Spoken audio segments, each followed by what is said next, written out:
Ready Player One is directed by Steven Spielberg and stars Ty Sheridan and Olivia Cooke. This tells the story of a kid named Wade Watts who is really infatuated by the world of the Oasis, made by James Halliday. Unfortunately, the creator passed and he left an Easter egg in the game for everyone to try and find.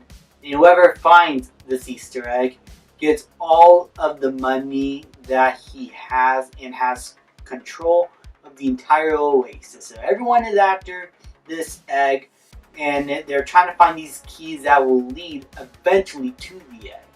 Unfortunately, the bad guys of the film 101 are after the egg too and are going to do anything they can, including hurting other people and enslaving people, to do what they want in order to try and achieve their goals and try to get the egg for their own mischievous reasons. In our classic 80s type of kids are trying to stop that. Now, this is a film that I swore as a kid I dreamt of a film where every video game character or every movie character are all at once in one movie together. Directed by Steven Spielberg. Coincidentally, that movie happened. Directed by Steven Spielberg. Why wouldn't I go see this movie opening day? It's my favorite director, my favorite premise, my dream premise. Like, this is a movie made for me. And so I was really excited. And I've always really enjoyed this film, but I haven't seen it in quite a while. But after rewatching it a few days ago, I have to say, thinking about it in a critical sense, it may not hold up a tiny bit as well as I remembered, but I still had a really good time with it. I'm sorry, guys. I know this is not a lot of your guys' favorite Spielberg film, but to me, I've always had a good time with this movie, despite its flaws. You know what? We'll just go over those flaws a little bit. Some of the supporting characters, like Dio and Sho, are not that well developed, and they felt like they could have been cut out of the film and not really alter the plot all that much. Though his best friend and Artemis play a really crucial part to characters' relationships and his life, and they felt like they are contributing at least something to the movie. But with those two brother characters, I really felt like they could have just cut them out and they would not affect anything. Also, some of the performances by the villains, mostly the side villain, are not all that great, though Ben Mendelsohn as the main villain is really good and he gives a really fun performance here. But Ty Sheridan and Olivia Cooke also give just as equally great performances, especially Olivia Cooke as Arden. She was my favorite character. She was the character that I felt the most. Her backstory and everything that has to do with her, I found really engaging. Wade Watts is also a pretty fun character to watch. You're feeling for him. He has a bad home life. Though his personality does feel a little bit dry at times, Ty Sheridan's performance elevates this character a whole lot, and he is quite fun to watch. Visually, this is a really good looking film. The special effects, the action sequences, there's a lot of heavy CGI here, but to be honest, the CGI in this film is really good. I know that sometimes if a CGI is bad, in terms of the context of the movie, people try to defend that it's bad because the whole world is supposed to look fake.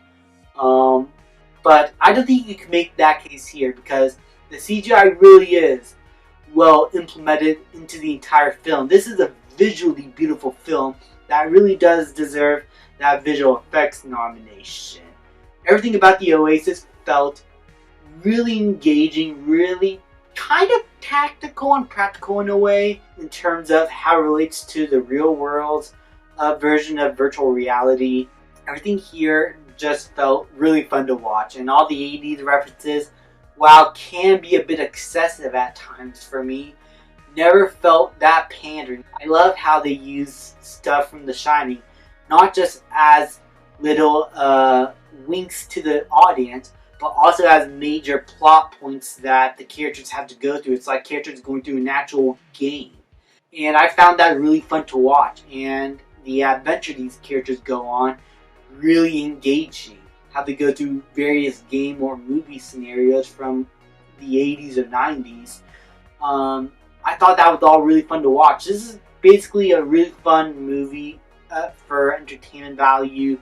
In terms of plot and story, it is there. It is the backbone of the film.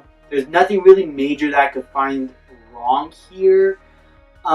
It's just that there are some moments where I felt like the performances could have been a bit improved and some characterization could have been tightened up a little bit. And there's a few nitpicky stuff here and there, but the action is great. I found the characters really fun to watch. The story itself, pretty engaging for the most part, at least enough for me to have a good time with the film. The pacing is fast. This is like Mad Max Fury Road's level of fast.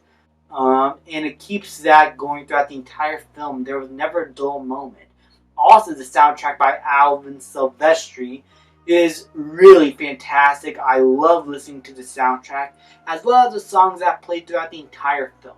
This is not a movie like Suicide Squad, where literally every single scene is bombarded with 80s or 90s soundtrack. It all felt right with the tone of the film and the scenario of the scene. And they make the film feel a whole lot more fun in a good way and don't take you out of the film. In my opinion, Ready Player One, while very derivative from the book, this is like Spielberg doing The Lost World again, levels of change. Still, in its own way, it kind of does improve in certain aspects of the book, though some aspects of the book I felt are better, like with some of the characterization of the side characters, or the villains. But everything here just feels a little bit more organic, feels a little bit more tactical. I say I enjoyed this just as much as I enjoyed the first book. And overall, I have to say, despite my little nitpicks here and there and problems I have, I still really enjoy Ready Player One, and I'm going to give it an A-. Thank you guys so much for watching. People like, subscribe, comment, and I will see you guys next time.